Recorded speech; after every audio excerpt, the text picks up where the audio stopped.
him, and then I talked to him. Oh, woman. You see this? I just saw some emails where he was going to get these. I don't know what Dan told me, but Previous one was one. Doesn't look good, does it? No, I hadn't seen that. I know in 3 years like it's. Pretty soon you're gonna be like Jimmy Carter. Retired senior statesman. welcome everyone to the pre-council meeting for Monday, October 15th, 2018. Cited by our mayor, Robert Odekirk. We'll begin with roll call. Mayor Odekirk. Here. Councilman Dickinson. Here. Councilwoman Gavin. Here. Councilman Girl. Here. Councilman Hug. Here. Councilman Morris. Councilman Morris called me. I believe he's on his way. Councilman Mudrin. Here. Councilwoman Quillman. Here. Councilman Turk. Here.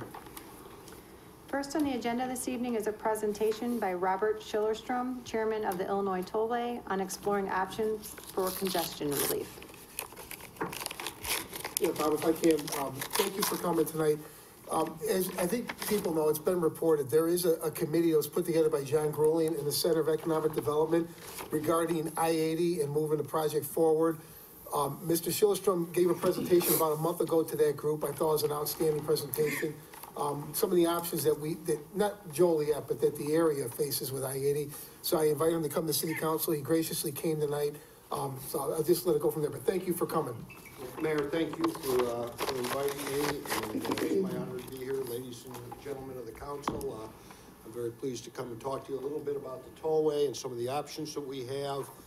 As you know, it's Illinois' 200th anniversary, and as we have the opportunity to look back over the history of Illinois, one thing stands out. Illinois has grown and thrived because it has been a transportation center. First with where the rivers came together, and when they didn't come together, we joined them with canals, and then a little bit later, the railroads all came together, and a little later than that, the roadways started to come together, and probably last, but certainly not least, the airlines did. So Illinois is the transportation center, certainly of the United States, and very possibly one of the great transportation centers in the world. As you know, you always have to take your assets and you have to invest in them. That means that we have to invest in our transportation center, and over the years we've done a pretty good job of doing that, but we're not doing quite as good a job as we could right now. And the other thing about a transportation system that we all have to remember is it's a system. That means that we all work together. It's not the tollway versus the IDOT or PACE versus CTA. If we don't all work together, if we don't work in partnership and communicate, we're not going to be as strong as we can, and that transportation center is not going to work the way that we all want it to do. I want to tell you just a little bit about the tollway. The tollway is about 65 years old, so we're a system that's been around for a while. We're a system that works. We're 294 miles, almost exclusively in northeastern Illinois, but as you know, we go out to Rockford and we go a little bit farther west on 88. We are a system that has been growing. We are in the middle of a $14 billion, 15-year capital improvement program called Illinois. We're a little bit through that, and we think that there are some ways that we might be able to accelerate that and get it done a little bit earlier. Essentially, when that is done, our system will be rebuilt. It will be operational. It will be in a good position with appropriate maintenance. It will not have to be rebuilt for many, many decades. We bring in about $1.5 billion a year, all from our customers. We get no money from any governments, not from the federal government, not from the state government, and not from any local government. And we have a covenant through a trust agreement with our customers that we will reinvest all of our money into the system. And we have done that for many years. It's proved well. We operate efficiently. Our operating costs for last year were about $320 million, and we have a little bit less than $400 million that we pay in debt service. We improve the system in two ways: by borrowing money in a prudent manner and also by pay-as-you-go. As you can see, we are a profitable entity, and one that has the ability to invest in infrastructure to help that transportation system. And there's some things that I think that we may take for granted, but are probably worth saying. With the Transportation Center, it brings tremendous opportunity and tremendous economic development, especially here in Joliet, which is going to be the second biggest city in the state of Illinois, and Will County, which will probably be the second biggest county. There is tremendous opportunity for growth, not only in population, but in jobs. Economic development will take place here in a greater degree than perhaps any other place in the state, and that's why it's imperative that we invest here. As you know, the biggest inland port in the country is located right here. There's a tremendous amount of truck traffic that comes out of that. Much of it flows onto I-80 and onto I-55, which makes it imperative that if we are going to realize the potential growth that we have, or the potential opportunities for growth and economic development in the future, that we invest in those roadways. As you know, and nobody knows it probably better than you, I-80 is one of those roads that does need investment. IDOT has recognized that. They've put together a plan. The problem is, and we all have to recognize that the world has changed. In the old days, we could go to Washington and we could meet with our congressmen and we could bring back money through the earmark process or through the Highway Trust Fund. There are a variety of ways that the federal government could help. Those days appear to be over. And the same thing with the state. There's a great amount of talk about a capital bill, but CMAP, I believe, is going to say that we need about $50 billion to keep our interstates in northeastern Illinois, to bring them up to a standard that we have them at, and that's only in northeastern Illinois. It's not across the state. So even if we do have a substantial capital bill, there's probably not going to be enough money coming out of Springfield to meet the needs that we have here in this state if we're going to realize those potentials that we talked about. So we're going to have to do things differently. We're going to have to innovate. And one of the things that I'm here to tell you today is that the tollway is ready to help. As I said, we are completing the rebuild of our system. We are financially strong, and we recognize that as a partner in the Transportation Center that perhaps we can do more. If you look up there on that map, you can see that 80 that crosses our country is tolled until it comes to our border. Actually, it's tolled a little bit as it comes into our border, and there's tremendous truck traffic that crosses the country on that, and there's tremendous opportunity. And I will say this about the tollway. I've been driving the tollway for over 50 years, and there are times when I didn't really like being on the tollway. A lot of that was because I had to wait in line to throw my nickels and dimes in there. I'm happy to say that electronic tolling, which has really changed, one, the way the tollway operates, and also the way that people view it has been very, very transformational. We collect 87% of our revenues electronically, and our goal is to be all electronic within the next couple of years. And we think that that would be another thing that would make people they feel better about the tollway now than they used to when they had to stand in line, and we think that most people also believe that it's fair to have the user pay. That's one of those decisions that will have to be made, but it's certainly an option, and it's an option that's in place. We have the technology and the system to be able to do it. And the benefits that would be derived from that is IDOT has said that they may not have funds to work on 80 for as long as 20 years. Obviously, as I look around the room, I don't think anybody here wants to wait 80 years or 20 years and pass up the economic opportunities, to say nothing about the safety issues that we have. If the road can be reconstructed and modernized, and economic development taken into consideration, we'll have more jobs, more economic development, and a better quality of life with people able to get to and from work in a safer and better way to do that. So the tollway's here to help, and we look to partner, we look to work with others. We think that a discussion needs to be had on this. Ultimately, if a decision is going to be made to toll I-80, we're going to have to work with our legislators. We may have to work with our federal representatives, or certainly some of the administrators there, and we're going to need support from local governments and also from citizens who use the road. So I'm down here essentially today to say we'd like to be on the team, we'd like to help, we're ready, we're willing, and we're able. And I'm happy to answer any questions if I haven't worn you out. Well, thank you. First of all, could you give the council, and I guess the public, an idea, when you talk about improving 80, what would you be looking at? What's the scope that the tollway would be capable and willing to do? Can you give us any kind of idea? I can. We'd want to build a 21st century road, and I guess the best example I can give you is 294. 294 is a road that we're rebuilding the 22 miles in the center portion of it now from the airport down to 95th Street. And initially, when we looked at the plans that had been drawn up for that, we budgeted $1.7 billion to tear up the road and to rebuild it. But we hadn't taken into consideration that the road was congested and that our average speeds would be going down within the next 10 or 20 years to the point where we would have gridlock. We didn't take into consideration that IDOT's intersections where we intersected with 88 and with 290 didn't work.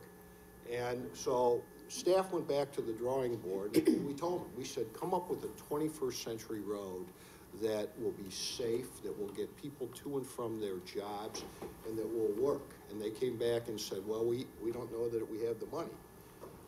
And we sent them back again, and then they came back and said, well, those intersections are IDOTs. We don't know if we can work on them. We said, well, we bet if we've got the money, we can work on them. So we went from $1.7 billion to a $4.1 billion job. We are going to add lanes, congestion relief. We're going to put shoulders where buses can ride, and we're going to fix those intersections that don't work that are IDOTs. And we're looking at new technology where electric cars can charge as they drive on the highway. We're going to put ductwork in there so that we will have top-notch connectivity with what technology has now and what it may have in the future. So when we talk about looking at a road like 80, I don't know what to tell you it will look like other than we are going to try and do the best road possible for the people of northeastern Illinois that will serve them throughout the 21st century and will help to put people to work, to bring home people safely. And we won't start the discussion with a lot of impediments. Any questions? Yes. Has the tollway system taken over other highways, or were they all tollway built as 355 was brand new? We've taken over one. There used to be a road, it was called the Elgin-O'Hare Expressway. It didn't go to Elgin, and it didn't go to... I found that out the hard way.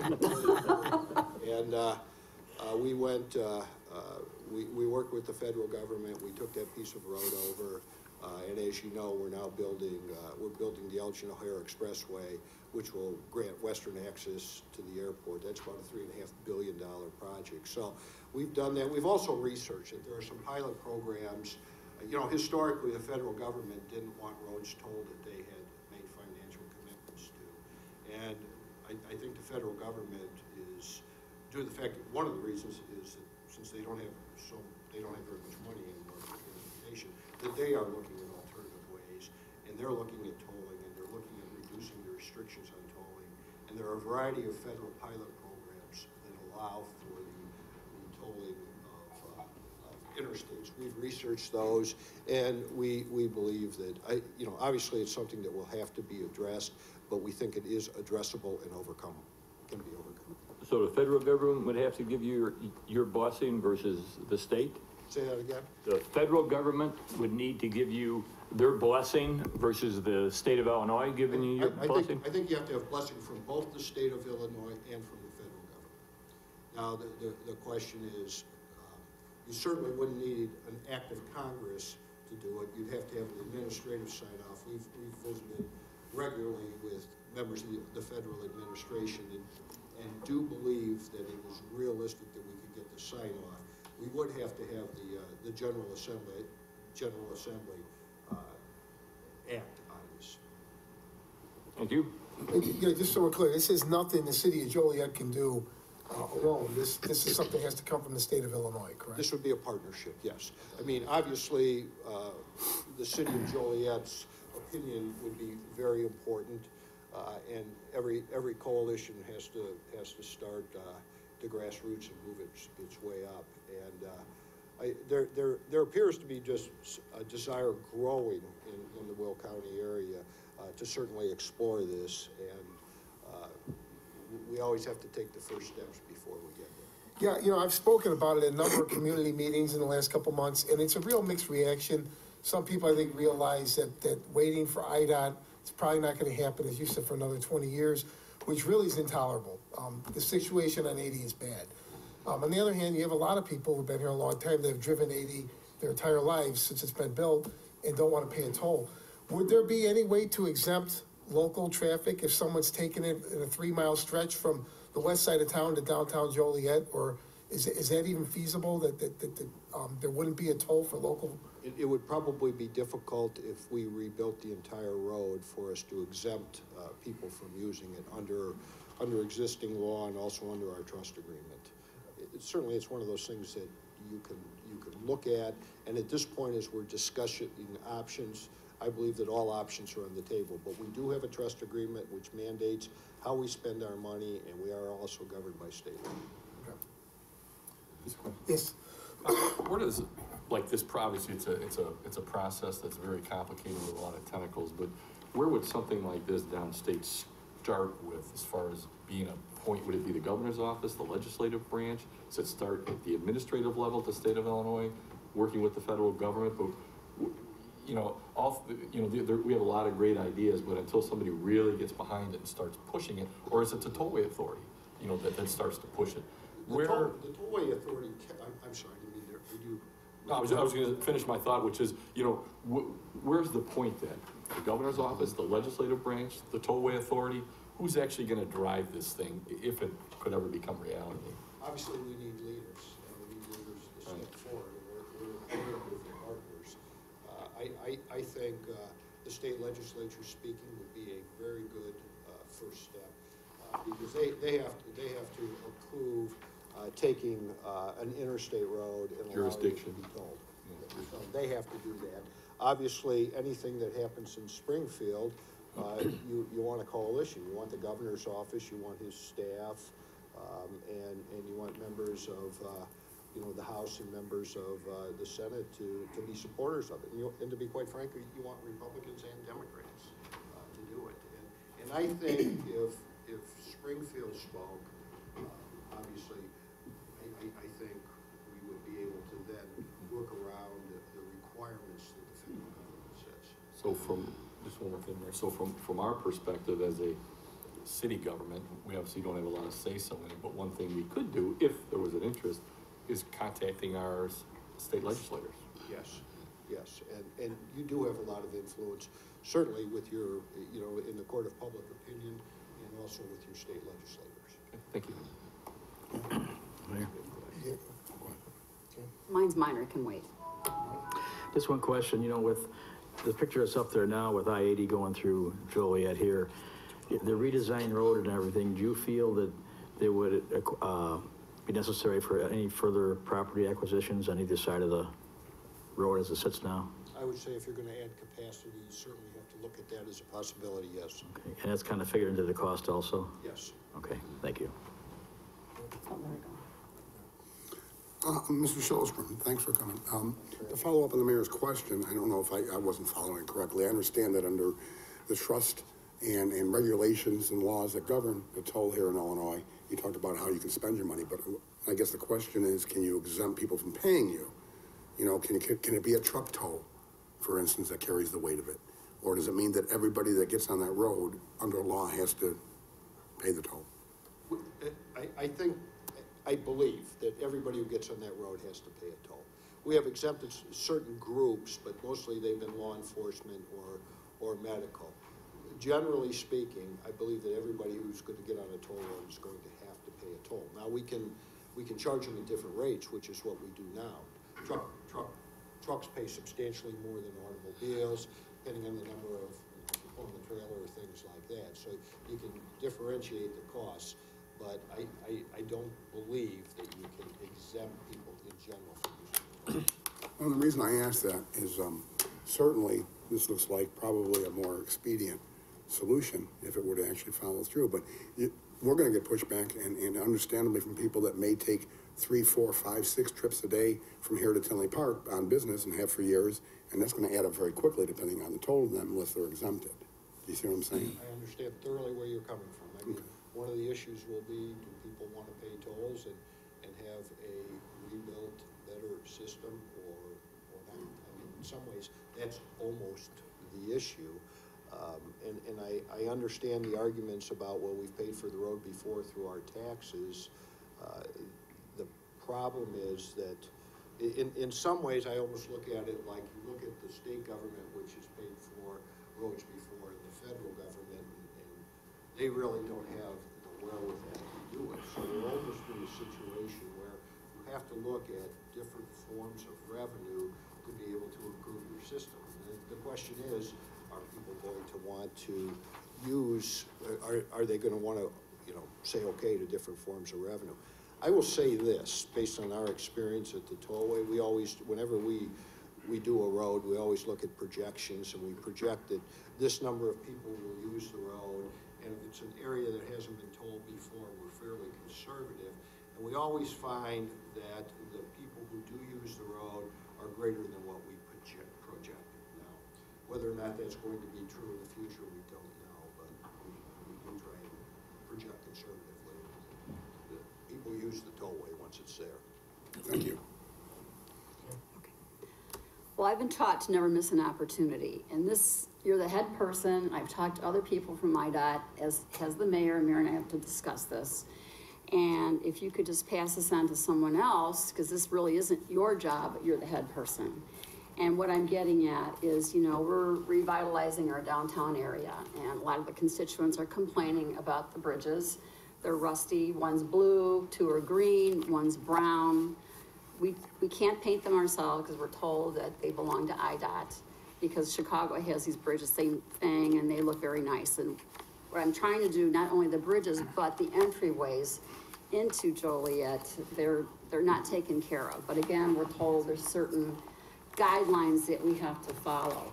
So if you could possibly get back to the mayor or myself on, who can we talk to about helping these bridges out and making it more aesthetically nice, so when they come to town, it doesn't look like a bunch of trash or rusty green, blue, or brown bridges. We'd like to have them all look nice. If you've been to Chicago lately, you know what I'm talking about. I just cut a ribbon the gateway project with Rockford there, where we moved in there, and so I know exactly what you're talking about. If your bridges are IDOT bridges, obviously I would talk to the secretary. Well, I did talk to several people that were here when they did a presentation at Joliet Junior College, and I just got a pat answer. I mean, I send my email, personal email, and everything. Was it IDOT? Yeah. See, the problem with IDOT is that they have substantial cash, they have substantial cash crunch. And whether or not they can come up with cash to do that, I don't know. We know that they have a lot of people knocking on their door looking for money. Well, even if we could take care of the entryways, but there's so many rules and regulations. Just cutting grass and picking up garbage. And my guess is, and I'm guessing at this point, but that if you went to the Secretary of Transportation or the governor's office and said, we want to enter into an intergovernmental agreement where we're going to do this, that, or the other thing on your property to help beautify our community, I would think that would be certainly given strong consideration to. If you go to them and say, I need you to spend, millions of dollars on this, they're probably going to have a hard time doing it just because they don't have millions of dollars at this point. I'm not asking for millions of dollars, I'm just asking for some paint and some grass cutting and garbage. That's why I know it had nothing to do with you, but as long as you're here, never miss an opportunity. I would think they do an intergovernmental agreement. We, the Tollway, do intergovernmental agreements every single meeting with municipalities, and we do it for things like that all the time, to, put their name on our bridges, to have intergovernmental agreements for landscaping, for things like that, because those things are important. I mean, for the good of your community, with Rockford, we came up with a plan for trees all around it, and we just came up with a program at the Tollway to plant 60,000 trees, because we're a big landowner, and people think trees and roads don't go, but we own a lot of land, and it's aesthetically pleasing and environmentally sound. Well, thank you very much for coming down here and for listening to me voice my opinion. Anytime, I'm happy. And your advice, so I will take up your advice. Any questions, Council? Thank you, Bob, I appreciate it. Thank you all for having me, Mayor. Thank you very night. much, and if you ever have any questions, feel free to call us, and we look forward to working with you in the future. Thank you. Next, under agenda items and reports for action at tomorrow evening's meeting is Council Memo 520-18, City Manager Employment and Contract. This includes authorization for separation of the employment contract for the city manager effective October 17, 2018, and a resolution authorizing execution of a separation agreement between the City of Joliet and City Manager David Hales. Both items will be discussed later this evening in closed session for action at tomorrow night's meeting. Next is citizens to be heard on agenda items. First is Keith Landovitz regarding Council Memo 523-18.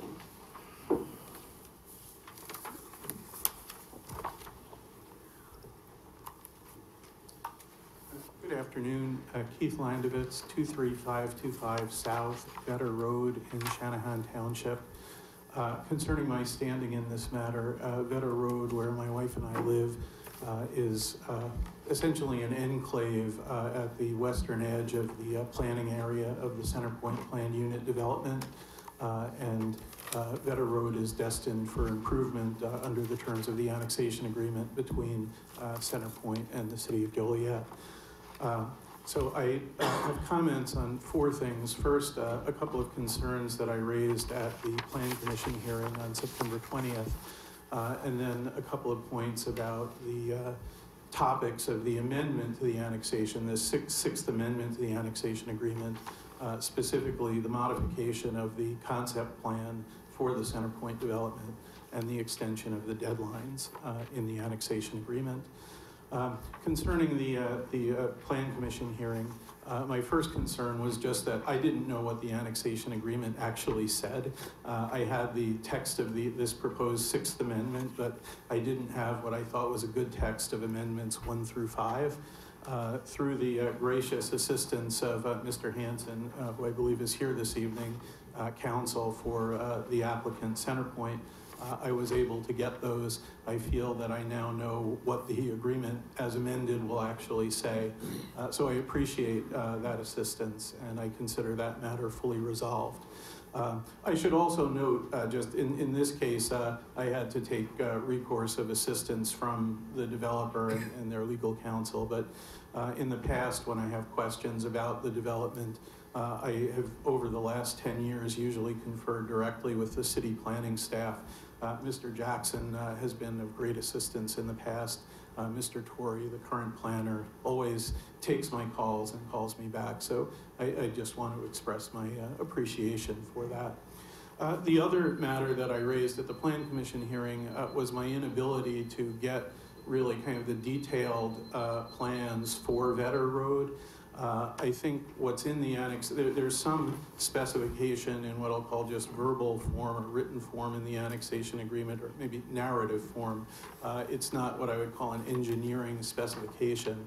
A lot of improvement already has been done on parts of Vetter Road near the intersection with Centerpoint Way and more recently the intersection with Schweitzer Road. It's impossible for me to believe that there is not some engineering specification concerning that work and further work to be done on Vetter Road. Obviously, of particular interest to me are the intended alignment and section of the new road, which would, of course, have considerable impact on my land use issues and my property.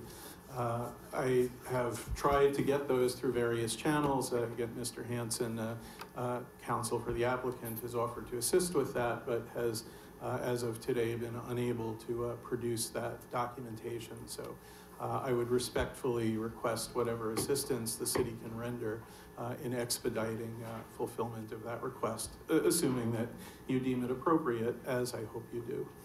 So those were the issues from the Plan Commission.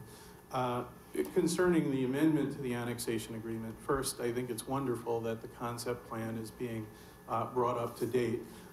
Obviously, the big thing that's changed since the, well, maybe a few big things have changed, but changed since the annexation agreement was first approved in 2008, but probably the biggest is the Hobart Road Bridge, the new crossing over the Des Plaines River. In the Southside Comprehensive Plan approved in March 2007, that crossing was intended to be an extension of Laraway Road.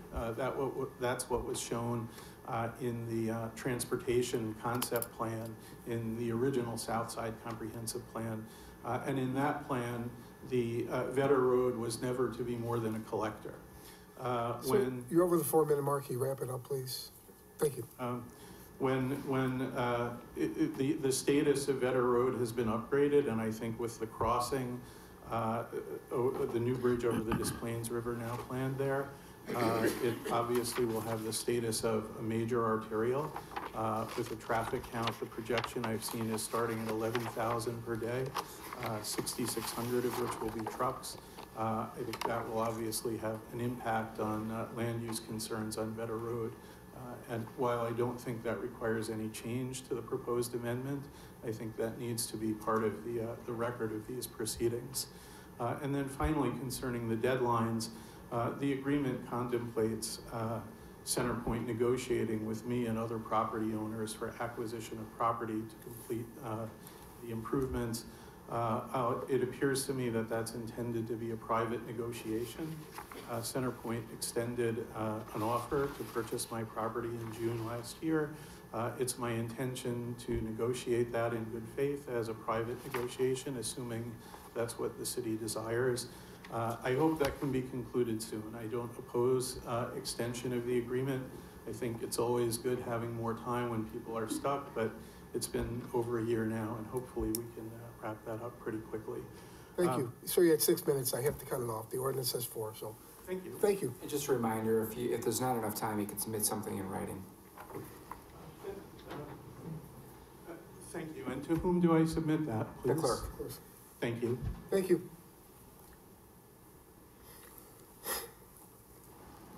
Thank you, Mr. Mayor. Mayor, members of the City Council, Michael Hanson, local attorney for CenterPoint. I just would like to address Mr. Lanovitz's statement about the plans for Vetter Road. What Mr. Lanovitz is saying is exactly correct, and believe me, I've talked to CenterPoint on multiple occasions. And Mayor, you're certainly willing to, I can invite you to call Michael Murphy yourself. I mean, they are telling me that all of the plans for Vetter Road are not finalized yet, the construction plans, okay, at this point. I don't know of any reason why they can't be given to Mr. Lanovitz when they're totally ready. They would be public documents in that respect. We certainly will do that. All I can do is do exactly what my client is telling me. I think they're being honest and truthful. Certainly you would have entitled that. We will ensure that the proper time that is done. We're working with him in good faith as he is working with us in good faith with respect to his property, and we're gonna make that happen. I just wanted you to be aware that we're on top of this situation. We're trying to get everything handled. That's very important to the city, and if anybody had any questions, I'm willing to answer them. Thank you. Thank you. Is there anybody else present that would like to speak on an agenda item this evening?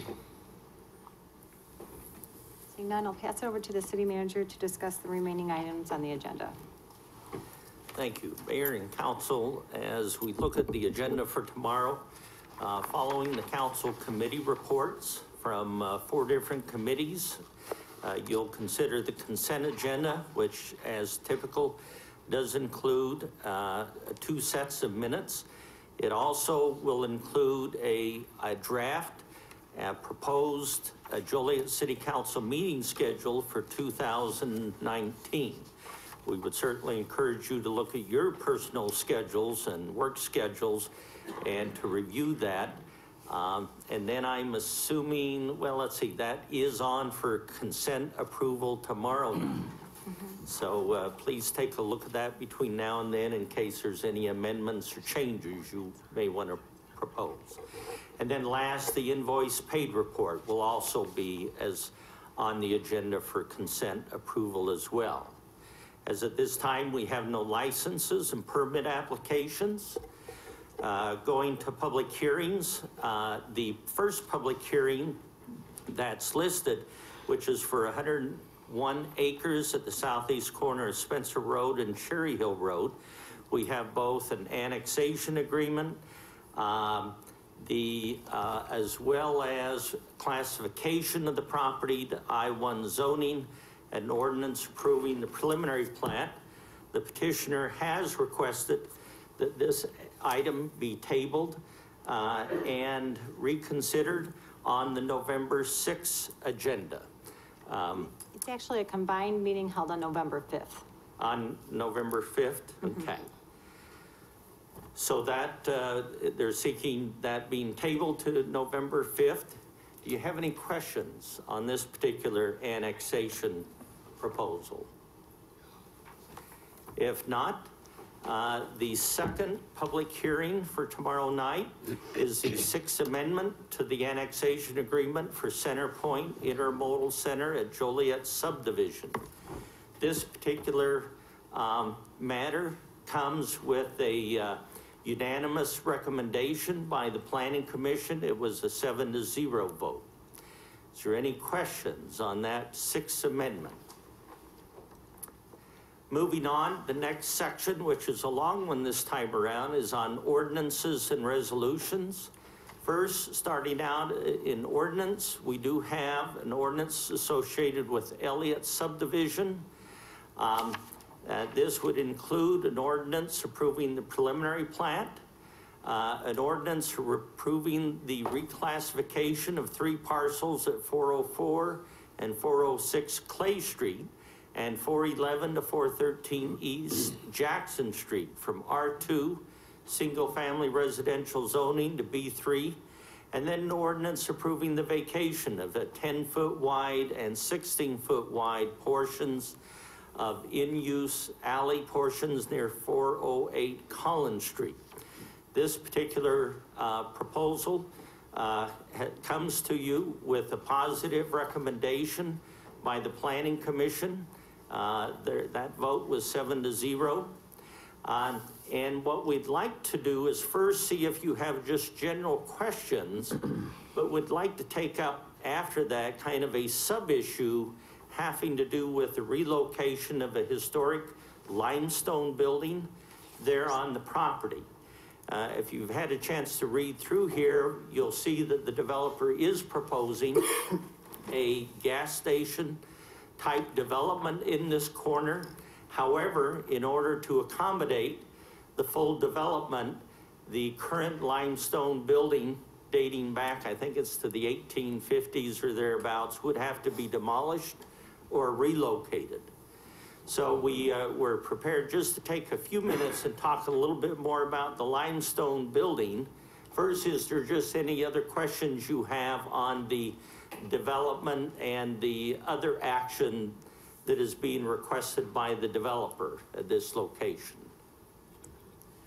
Well, I'll start the conversation. I think, again, like we saw 2 weeks ago with Love's, here's an intersection, major intersection on the east side of Joliet that has sat vacant since I've been here.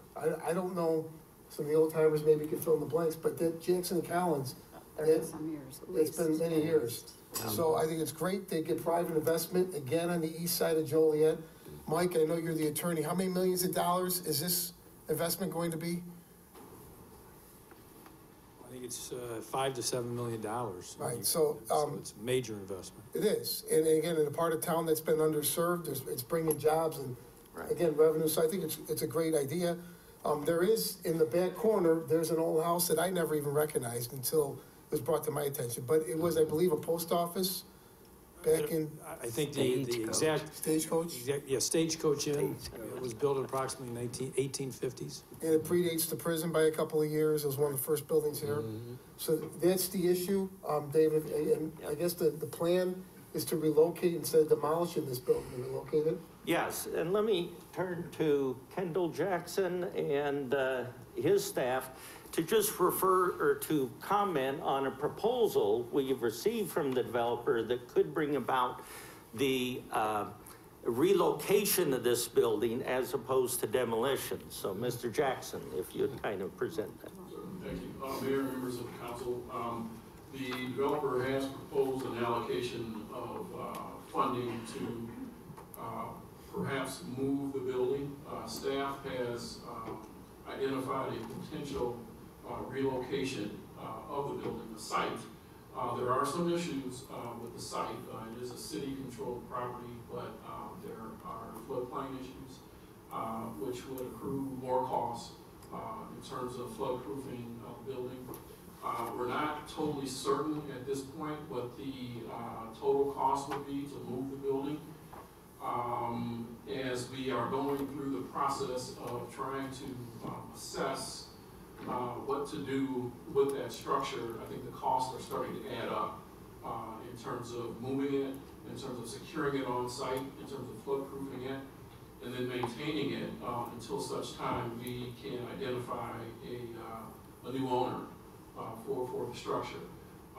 So we're bringing this forward as a discussion, a policy discussion in terms of what the next steps may be.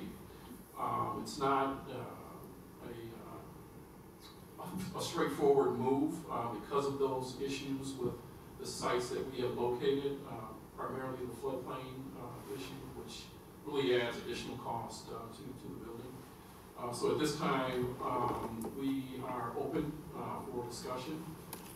The other option is to dismantle the building and preserve the limestone. We've done that with other structures in the city.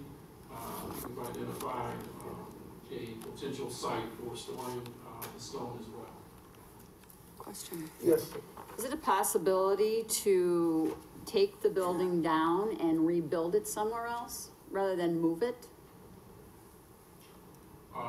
That would be similar cost. So we would dismantle it and rebuild it. Again, that's probably even more expense. That would be more? Okay. Yeah, yeah. And again, we have to find an appropriate location. One of the other issues in terms of moving this building is we would probably need to stay in that general neighborhood because of the railroad viaducts, et cetera. If we were going to move it anywhere else in town, I'm not quite sure we could get under the viaducts that we have. So the options are finite at this point. Thank Your you. Honor. Yes. Kendall, thank you for that. I know that the cost of moving this building can be, we don't even know what that is right now. But to disassemble it and save the stone itself, I think would be great for us instead of trying to save the entire building. I don't know if the entire building, the insides of it now would be of any value to us.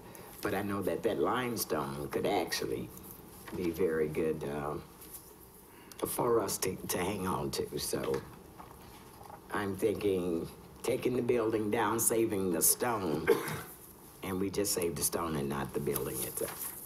That's where I am. And if I could just add that I think the critical decision at this point in time is if there's interest from the council to at least evaluate in more detail one of those two options. We'd like to know it now or very soon in the future because the information we have to date is preliminary, conceptual, but the developer has offered to front end the money you know, an estimate of the money with the idea that they would be reimbursed through some sort of sales tax incentive agreement, something like that. So I think they're being very generous in offering to kind of help front end that money. But the question is how much of a priority do you want to put on and I should say the Joliet Historical Preservation Commission chairman has a letter in the packet. So they certainly are saying there's very few structures dating back to 1851 that still exist in Joliet. So if that is something the council majority would like us to, we'll spend more effort and really come back with a detailed proposal. But we're trying to find out is there that much of an interest at this point in time? Mayor? Yes. That's what we did with Silver Cross Hospital when they tore the building down. We saved all the limestone for the museum and other entities that might want to use it. The Historic Preservation Commission feels very like, what are we here for? Okay, I hear this all the time.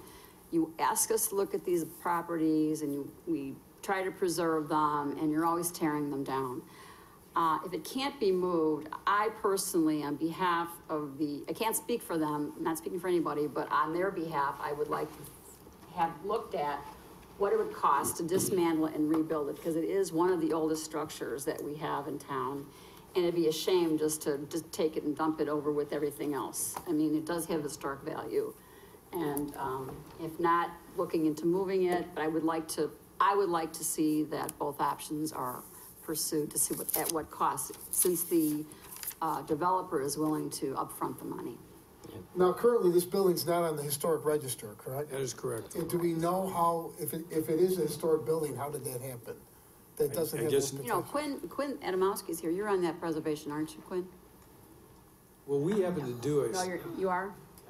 Maybe he could answer your question. Well, if I could answer the question first, because we did. Sorry, Mike. Excuse me. We did a historic assessment of the building, and then we hired a historic architect to do that. Okay, and the fact of the matter is that this particular building has had numerous changes to the structure since it was constructed. It's not eligible to be on the National Historic Register. I can't speak for anyone in the city. Apparently, no one in the city thought it should be placed on the city historic register. They've been trying. Okay, and you know, that's the particular status of the building. So there are certain issues as to whether or not it's eligible for that particular notation. So if I could just make one little comment to City Manager Hale's comments is, you know, we're certainly willing to work with the city as we work with the city for about, well, this has been going on for about 2 years here, this particular project.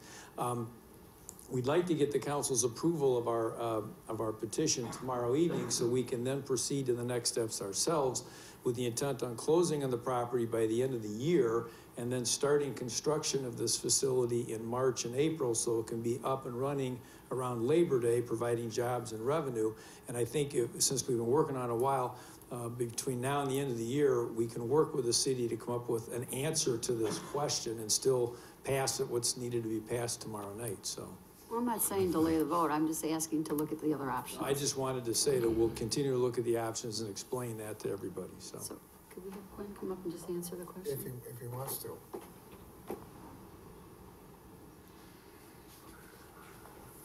Well, he's on that committee, so. We're not ordering you, Quinn.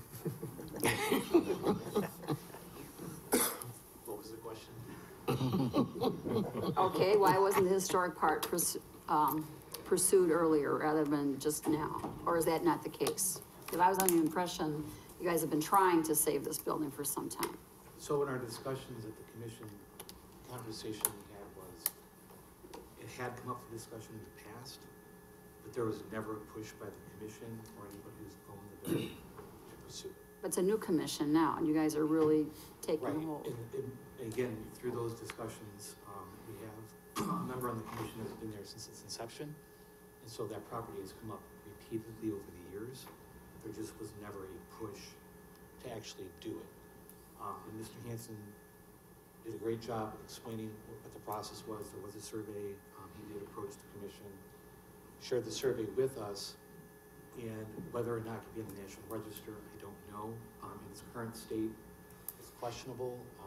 whether or not it has that kind of value is questionable. Can it be local? Local, absolutely.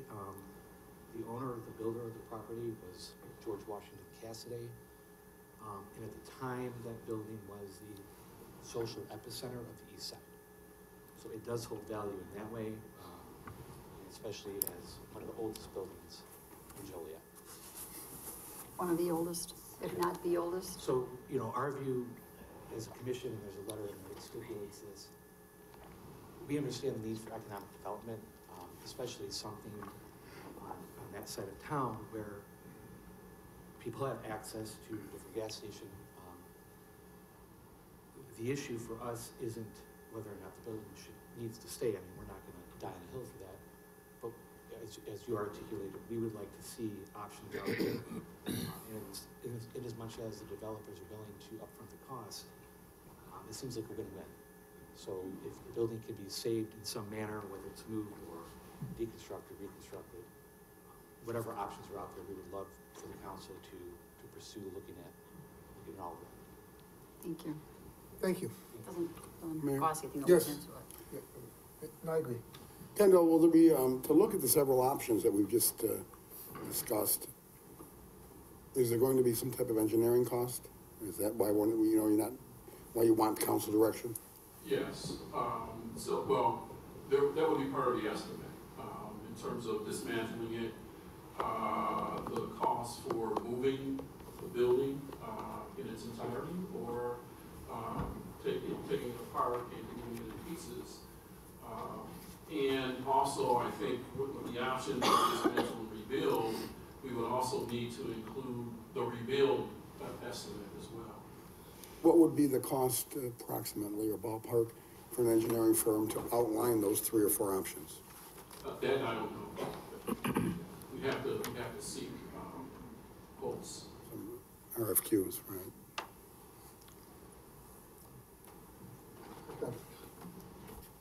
So if we could pursue that, I'd appreciate it on behalf of the Preservation Commission Okay. in Joliet, one of the oldest buildings.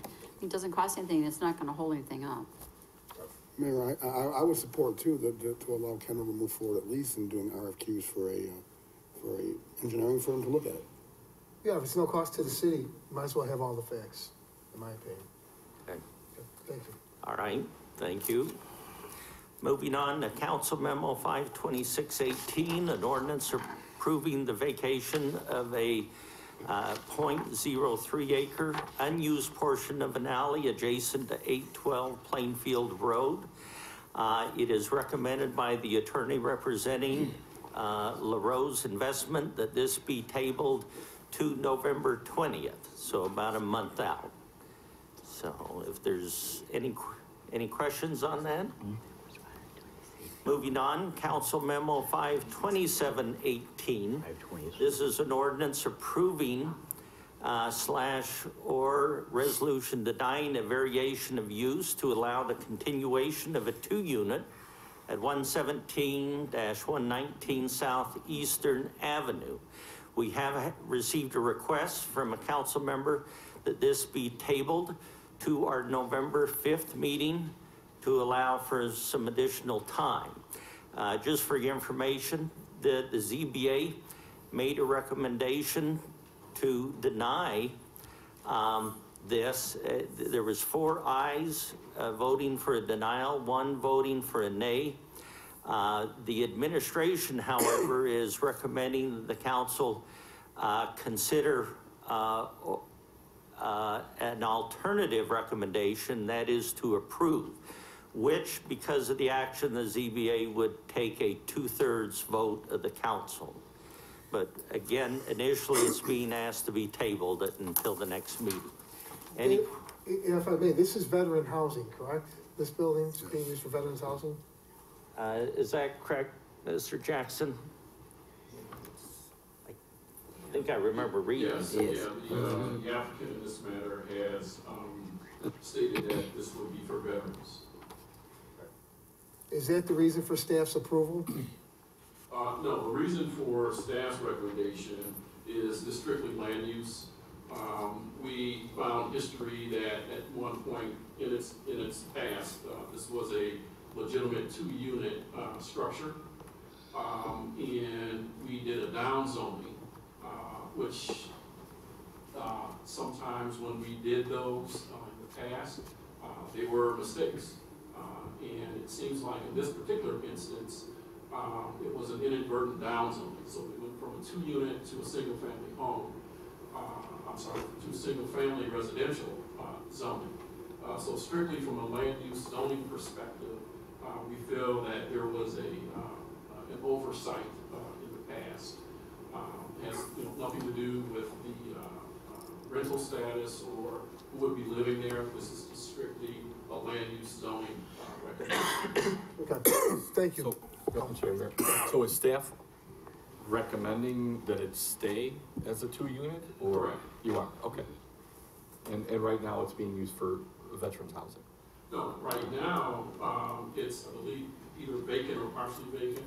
But it's going to be. The request is for a veterans house. Okay, thank you. Okay.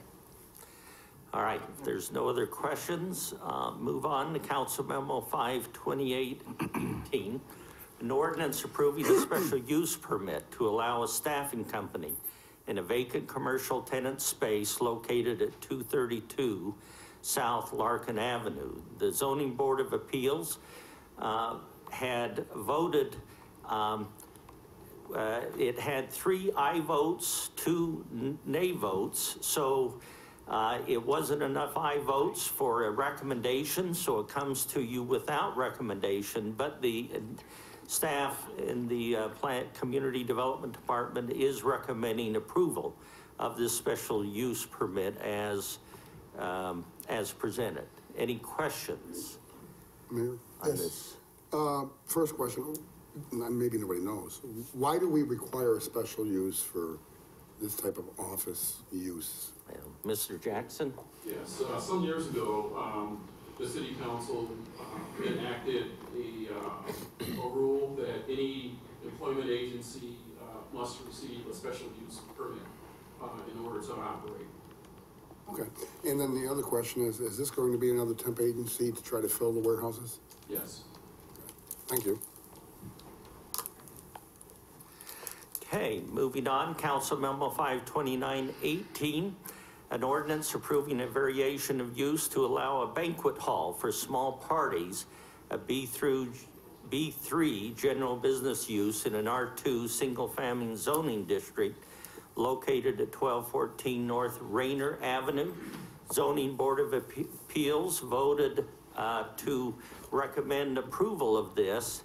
It had 4 aye votes and 1 no vote. Any questions, comments? If not, next item, Council Memo 5/30/18. And there was a slight change. The wording now is an ordinance approving a special use permit to allow a women's reentry house as an accessory use at Holy Hills Church, located at 510 Columbia Street. Zoning Board of Appeals is recommending this ordinance. They had 5 aye votes when they took the vote for this item. Any questions on this particular matter? Excuse me. Yes. I'd like to ask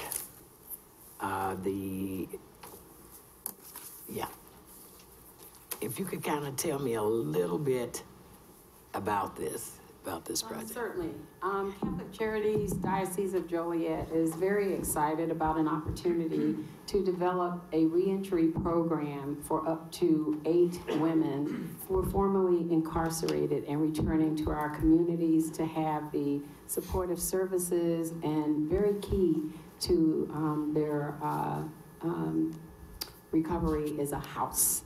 We want to make sure that they have stable housing in order to get the supportive services that they need to rebuild their lives and avoid return to a life of crime.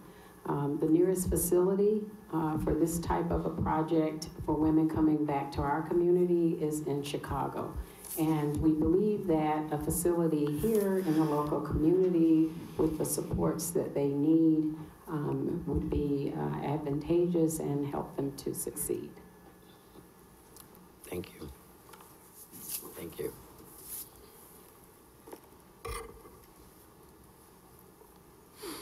Any other questions or comments? If not, turning to Council Memo 53118, an ordinance approving a special use permit to allow a staffing and recruitment office within an existing tenant space located at 423 Collins Street. The ZBA, when they took a vote, they came up with 3 aye votes, 2 no votes, so there is no formal recommendation, but the Community Development Department is recommending passage of this ordinance. Any questions?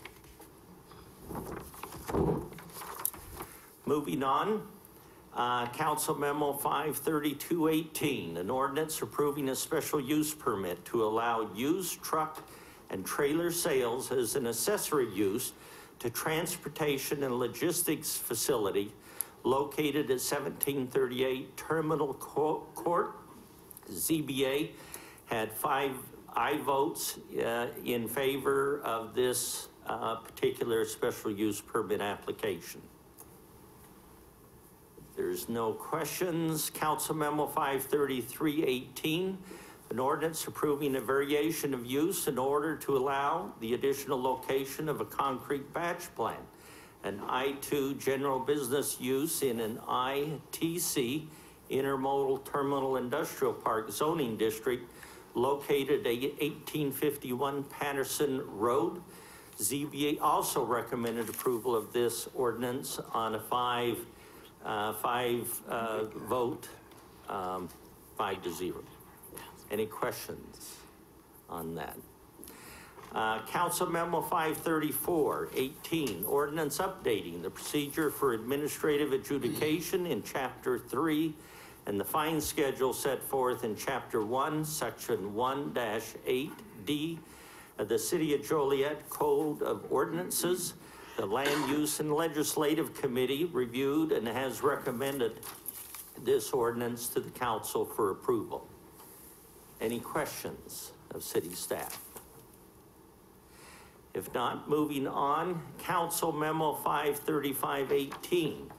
This is an ordinance clarifying a variation of use for 2115 Marmion Avenue. This is intending to clarify an ordinance 8797 passed on January 4th, 1989. And the planning staff is recommending council approval of this ordinance. Would you like any further background on this particular matter? If not, moving on, as you have previously heard, it's now time to ask the council to set a date and time for a public and to approve a public notice of a public hearing for the Silver Cross Tax Increment Financing District Eligibility Study and Redevelopment Plan and Project. The public hearing will be held January 15th.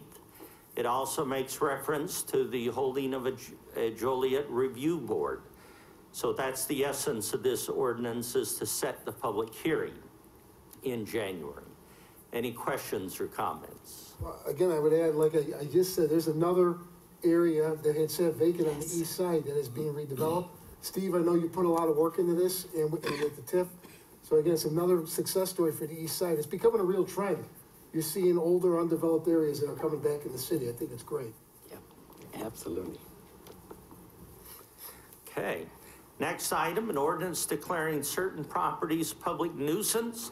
There is only one parcel in this ordinance, and that's at 1119 East Cash Street. Any questions or comments? Council Memo 53818, an ordinance amending Chapter 8, Building, Construction, and Property Maintenance, Article 1, Administration Enforcement, Division 6 Permits, Generally, Applications, Conditions, Section 8-39, Action on Application. Once again, the Land Use and Legislative Committee has recommended passage of this particular ordinance. Any questions or comments? Council Memo 539-18, an ordinance amending the 2018 annual budget for the city of Joliet and approval of a change order number 1 for the purchase of a pre-wet system for 2.5-ton dump trucks with plow accessories in the amount of $11,120 to Rush Truck Center. Previously, there had been a bid award by the council, but it was an oversight not to include the pre-wet system, so we're bringing that back for council approval. Planning Service Committee reviewed this and is recommending approval as well. Council Memo 540-18, ordinance amending the 2018 annual budget for the city of Joliet and purchase of a tandem axle, a 6x4 dump truck with plow accessories in the amount of $211,311 to Rush Truck Center. Public Service Committee also is recommending approval of this purchase. Any questions or comments? And last, Council Memo 541-18, an ordinance amending the 2018 annual budget for the city of Joliet and requests authorization to award a contract for prison security system hardware and implementation not to exceed $132,000. And I'd like to ask Dave Brainer, IT Director, to just comment a little on this. Basically is for perimeter cameras, and would you just give some of the further information how this will lead to a reduction in our security costs once it's fully operational? Okay, so what we're basically doing here is we're bringing a wireless access point from the city's wireless network into the prison property. From there, we're going to be running fiber. It's a large area, obviously, to cover, and from there, we're going to be running fiber around the wall of the prison, and we have some cameras. At the end of the day, this was the best option to secure the prison from a cost perspective.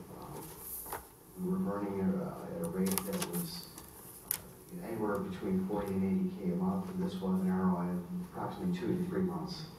And long term, we're looking at about 10K maintenance on this going forward. Any questions? Thank you. Well, next, moving on to the resolution section. Council Memo 543-18, resolution declaring certain city of Joliet property as surplus. Once again, the Public Service Committee reviewed and has recommended approval of this resolution. If passed, approximately 46 vehicles and or equipment will be declared surplus and sold through the Clinton Auto Auction. Any questions on that resolution? Moving on, Council Memo 544-18, resolution approving a First Amendment to the assignment, assumption, amendment, and restatement of a management agreement with Holston Management Corporation to manage Riverwalk Homes LLC for a period of 1 year with automatic renewals thereafter, subject to a 90-day termination notice. We did check with HUD 2. We were looking at either a automatic renewal or maybe a 3+ year term, but ultimately it appeared that going with a 1 year with automatic renewals would be more than likely most acceptable to HUD. So we're just bringing that to you. Any questions on this renewal?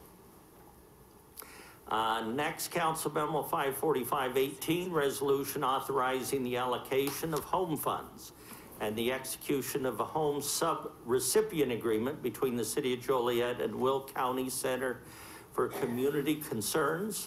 Land Use and Legislative Committee has recommended approval of this resolution. Any questions or comments? Last resolution, Council Memo 546-18, supplemental resolution appropriating funds in the amount of $49,571 for the Phase 3 engineering services for the Caton Farm Road and Essington Road intersection improvement project. Public Service Committee also recommended approval of this resolution. Any questions or comments? To expedite the following under award of contracts, we have 4 contracts. The first 3 were reviewed and have been recommended by the Public Service Committee. The first is for purchase of de-icing fluids. The second, contract for a well rehabilitation project. And the third, a contract for well rock tube reinstallation project for the amounts given. Is there any questions on any of those 3? The last award of contract is Council Memo 55118, requests authorization to award a contract for a new Tenix blade server in the amount of $28,700 from CDWG. If there's no questions, the last section, amendments, change orders, and payments. And we have 5 items.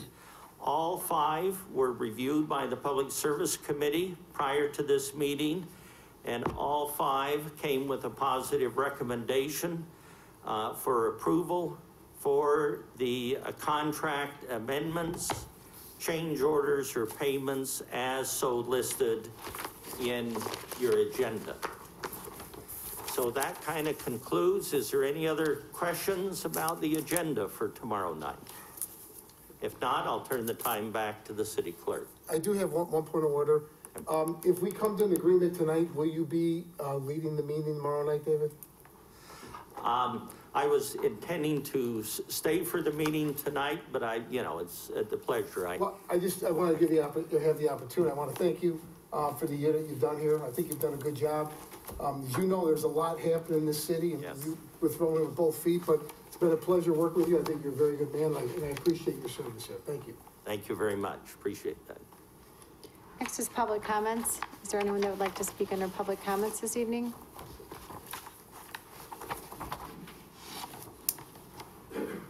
Good evening, everybody. My name is Alicia Morales, and my address is 1315 Cora Street, Joliet. I'm here to speak on behalf of the Collins Street Neighborhood Council Association back to the limestone building that is being considered possibly for either to move it or demolish it. And as one of the founders of this neighborhood association, we are supportive of the recommendation to use the limestone if the council wishes to demolish the building, to use the limestone as sort of a gateway, reuse it as on Collins and Jackson Street as a gateway into the city of Joliet. That way it's a win-win for everybody. There are many costs involved in having to relocate or rebuild something like this. So just to let you know, there is a press release that's coming out tonight on behalf of the Collins Street Neighborhood Council confirming what I've just stated. So thank you very much for your time. Thank you. You know, that's a new idea. Have you considered that or talked to the neighborhood groups at all?